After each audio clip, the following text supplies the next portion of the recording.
FM 89.1, Radio Universidad. En estos días estuvimos hablando del censo, el censo que se va a venir dentro de poquito, y hay algunas cuestiones que tienen que ver con todo lo relacionado a los pueblos originarios. Algo nos referíamos ayer, pero para hablar más concretamente y saber de qué se trata uno de los reclamos que se pueden estar haciendo, vamos a hablar con Verónica Aspiros Cleñán.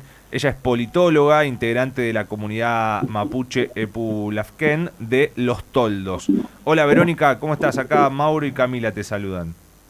Mari, Mauro y Camila, Ayuculén, Tufey, Zungú, Radio Universidad. Un gusto para nosotros. Calculo que nos habrá saludado, sí, ¿no? Me imagino que sí. Traducinos, a ver.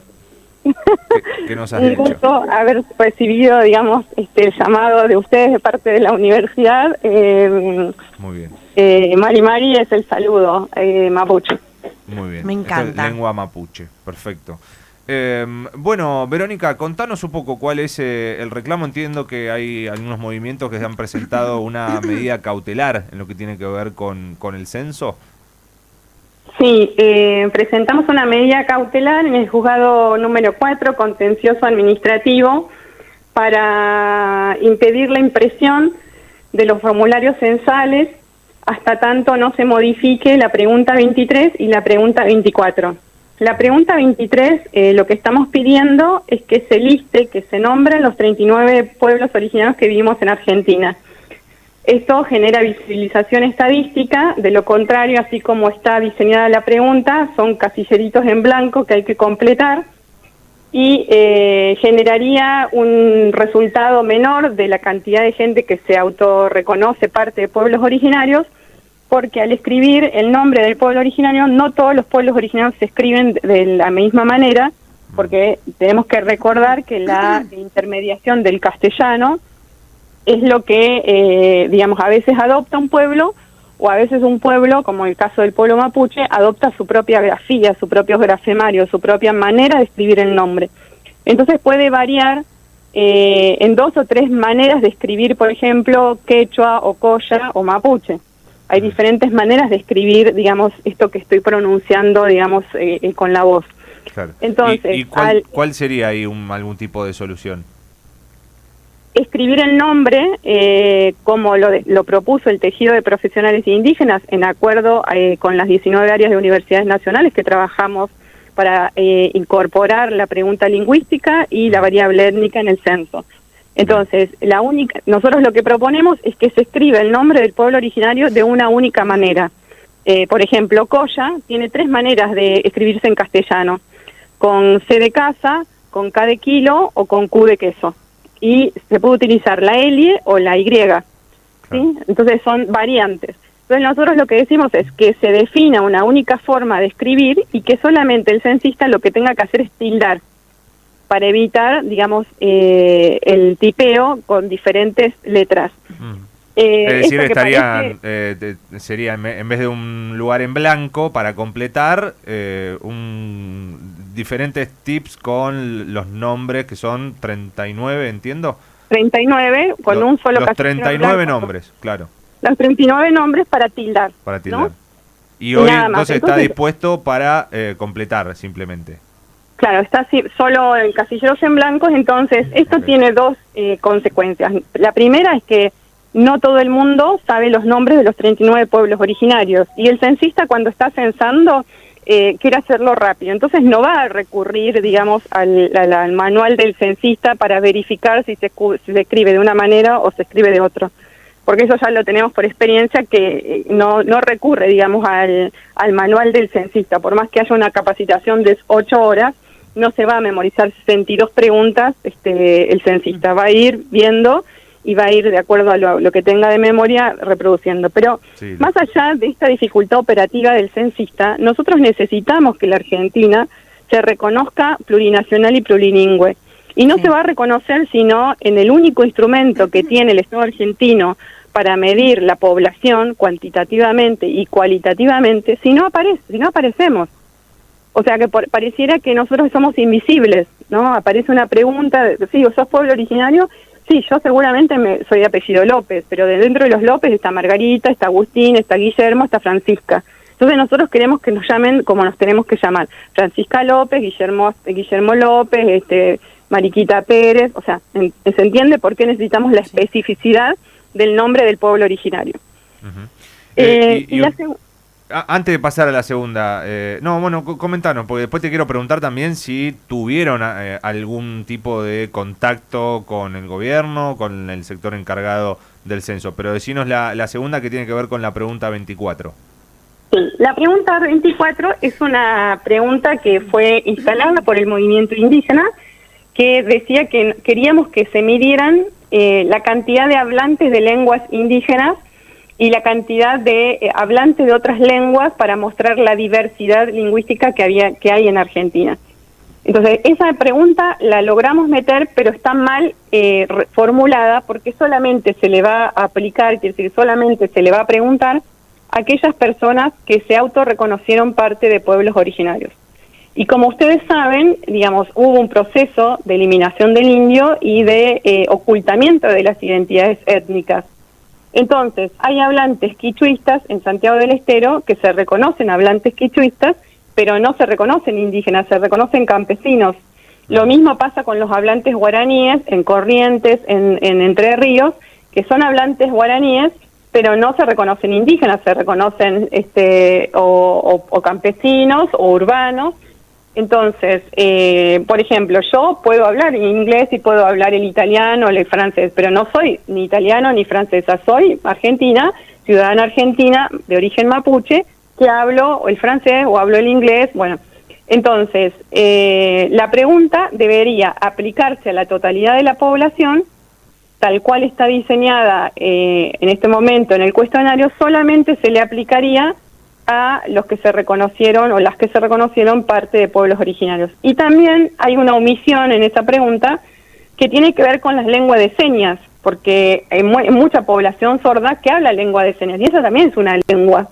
Y también son lenguas aquellas que vinieron con la primera migración: los polacos, los rusos, los vascos, los galeses, los holandeses, y tampoco esas lenguas estarían presentes, como tampoco las de la última migración, que son la de los chino mandarín, con la llegada de los chinos, los supermercados chinos, los senegaleses.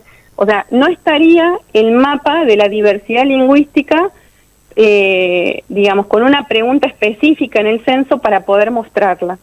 Entonces nosotros decimos, bueno, se van a gastar 13.000 millones de pesos en el censo, no es poca plata, y se va a hacer semejante esfuerzo con dos preguntas mal hechas.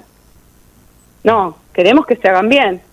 Entonces, por eso presentamos el recurso de amparo. La instancia política se agotó, porque nosotros tuvimos 6 audiencias con el INDEC, 6, no una, 6, para poder explicar, digamos, todo el planteo que hacíamos en lo que se llama la etapa precensal, que es la participación de los pueblos originarios en el diseño del instrumento. Ustedes saben, si están dentro de la universidad, en casi todas las carreras universitarias ven metodología de investigación científica. Bueno, en esa materia, digamos, los y las estudiantes aprenden a formular preguntas para obtener datos cuantitativos o cualitativos. Y si la pregunta está mal hecha, da errores, y si la pregunta está mal hecha, no capta la totalidad del universo que se quiere medir. Entonces nosotros hicimos un planteo metodológico. Hay también una cuestión irresuelta, que los monolingües, Com, Huichí, Pilagá, de las provincias del NEA-NOA, no manejan bien el castellano. Entonces, para resolver este problema de comprensión lingüística, se necesita el cupo de censistas indígenas que hablen sus lenguas, bilingües. Y eso tampoco está resuelto, digamos, en el día del operativo. Esa es la etapa censal. Entonces, hay muchas cuestiones que van a favorecer para que seamos en los números, los resultados den más de 1 millón de personas, porque estamos seguros que en el censo 2010 hubo subregistro. Pero la primera medida que se debe tomar es hacer bien la pregunta, hacer bien las preguntas en el cuestionario, porque si no va a dar error. La segunda medida para que no haya subregistro tiene que ver con la comunicación, ustedes que se dedican a la comunicación, en el acto, digamos, intercomunicacional o intersubjetivo en la comunicación. Si la pregunta es formulada, por ejemplo, que pasó en el sur, por gendarmes, con el pueblo mapuche, en la del 2010, hubo mucha gente que no se animó a decir que era mapuche, porque sabemos lo que significa esa figura, ¿no? Digamos, para el pueblo mapuche. Entonces, lo que estamos tratando de hacer es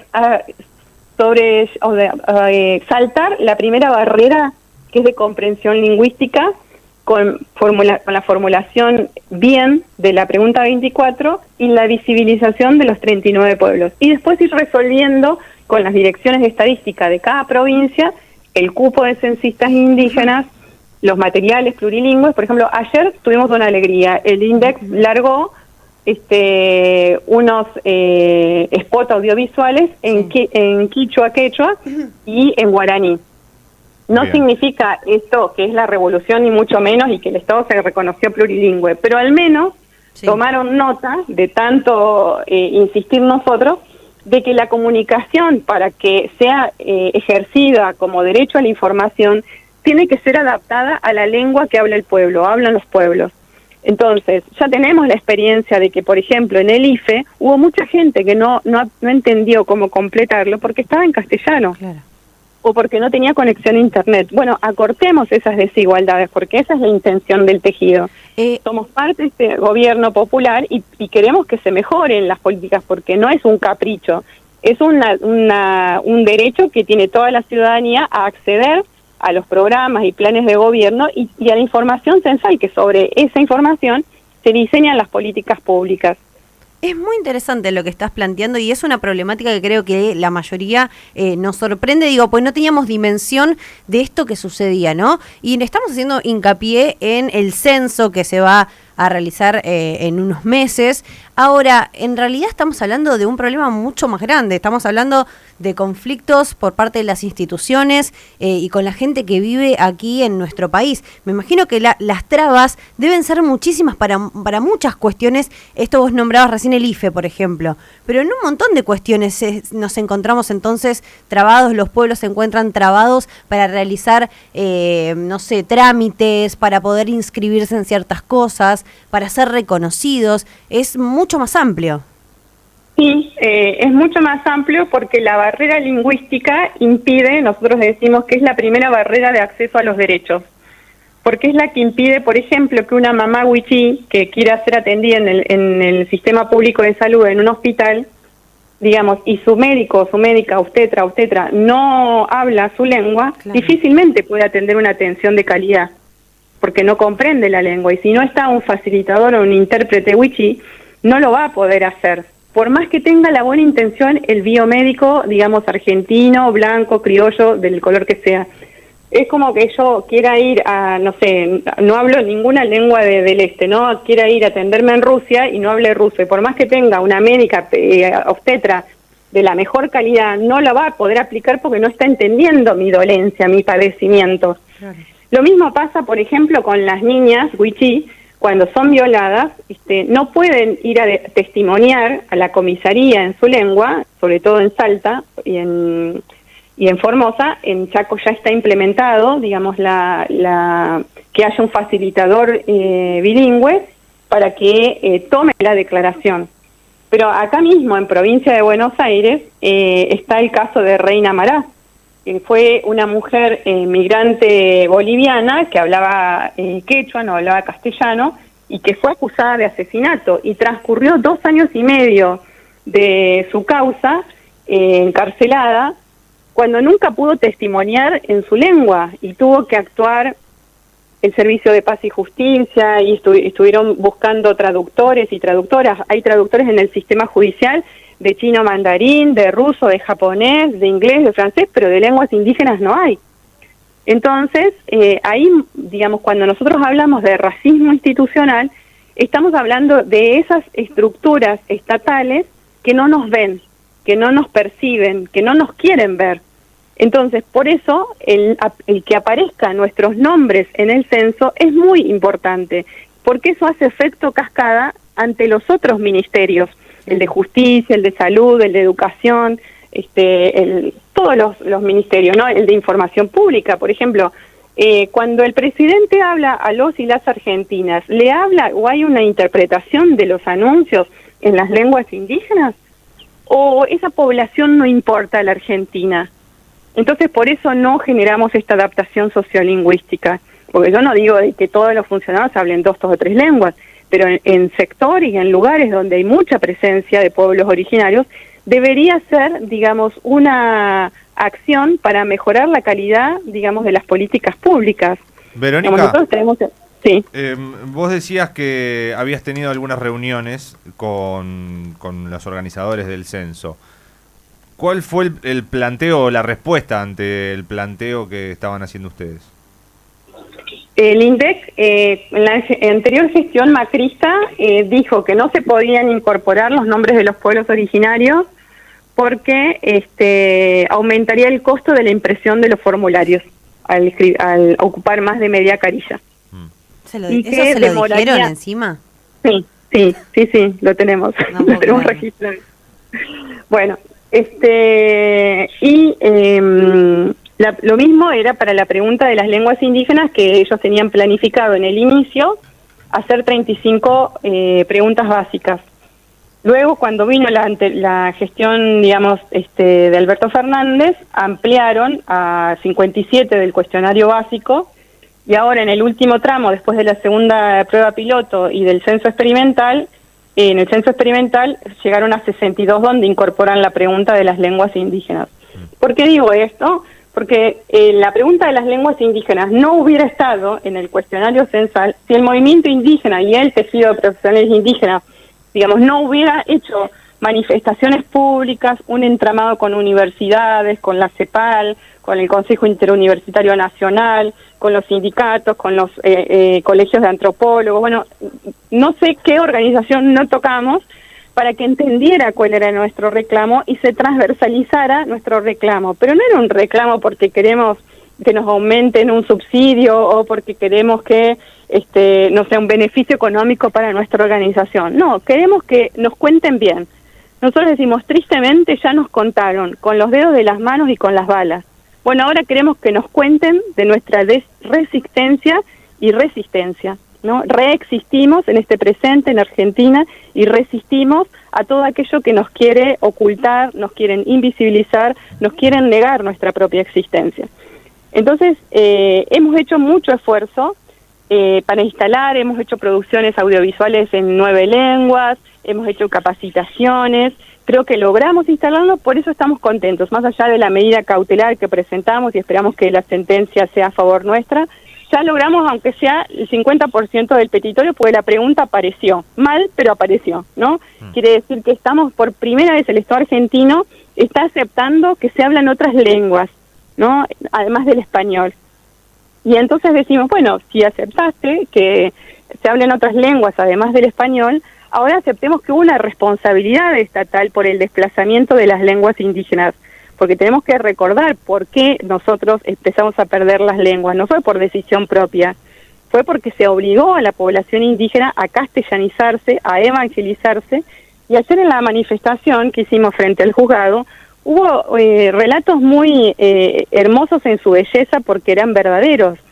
Cuentan las abuelas y cuentan los abuelos que en muchos casos a quien hablaba la lengua indígena se le cortaba la lengua, y quien ofrecía su oreja para escuchar esa lengua indígena, para seguir transmitiendo a sus hijos, se le cortaban las orejas. Y a las niñeces en la década del 50 y 60 se les arrodillaba en granos de maíz en el sur para que dejaran de ser indios y hablar sus lenguas. Entonces hay una memoria muy cercana, ¿no?, de nuestras generaciones pasadas, de nuestros abuelos, de nuestras madres, nuestros padres, nuestros tíos, que han sufrido, digamos, esa discriminación planificada por parte del Estado. Entonces apelamos a otra cuestión, apelamos al reconocimiento de los derechos de todos los ciudadanos argentinos y argentinas, apelamos también a la solidaridad de las organizaciones sociales, de las organizaciones de derechos humanos, para que esta no sea una lucha solamente de los pueblos originarios, que somos constituidos como los pobres, los vulnerables, los caídos de todo mundo. No, porque esto genera un mayor crecimiento como sociedad al comprender el universo desde maneras diferentes. Quien habla una lengua comprenderá un solo universo, quien habla 2 comprenderá 2, y quien habla 3 comprenderá todos los universos con que se puede nombrar el mundo. Entonces a eso apelamos en Argentina, a que se puedan ver en su propio espejo y reconocer que parte de esa argentinidad, digamos, no descendió de los barcos, nacimos acá. Verónica, muchísimas gracias por este ratito con nosotros, ha quedado clarísimo el reclamo, nos sumamos obviamente, de aquí en mayo es el censo, sí, ¿no? 18 de mayo. No sé hasta cuándo habrá tiempo para hacerle caso o no a esta medida que están imponiendo ustedes o a este recurso de amparo. Pero bueno, esperemos que haya buenas noticias, nos estaremos comunicando nuevamente, esperando que sea así. Verónica, muchas gracias. Gracias por el espacio, un agradecimiento, y esa es la parte de la solidaridad, dar voz, digamos, a esta propuesta, y para que a partir del 16 de marzo, que se va a hacer el censo electrónico, esté atento la gente a completar bien la información. Muy bien, muchísimas gracias, Verónica. Gracias. Un saludo grande. Abrazo, toca ya. Verónica Aspiros Clenián, politóloga, integrante de la comunidad mapuche Epulafquén de Los Toldos, con esta problemática, ¿no? Una medida cautelar que han presentado por algunas preguntas, dos, concretamente la 23 y la 24 del censo, que se refieren a la población indígena, que no son tan específicas como les hubiera gustado. Desde la Universidad Nacional de La Matanza, Radio Universidad FM 89.1. Siempre cerca.